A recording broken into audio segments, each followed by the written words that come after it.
Odată un episcop a venit într-un sat ca nostru. Într-o vizită s-a oprit la casa parohială și l-a întrebat pe preot: cum e, părinte? Greu de tot, preacucernice, zice părintele. Oameni puțini și săraci, nu știu cum o-i descurca.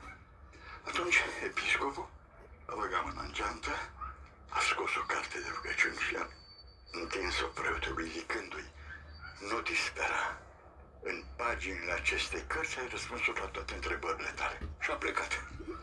După câtva timp se întoarce episcopul, ajunge la preot și îl întreabă: ei, părinte, cum e?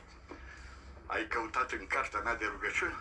Da, preacucernice. Și cum e? Parcă și mai rău. Oameni și mai săraci și mai puțini. Uite, săptămâna trecută am îngropat o bătrână. Episcopul se uite la el și întreabă: și cum ai căutat în cartea mea de rugăciuni și n-ai găsit răspunsuri? Am căutat și n-am găsit. Ia du-te și adu. S-a dus-o, l-a chemat lângă el și a desfăcut cartea.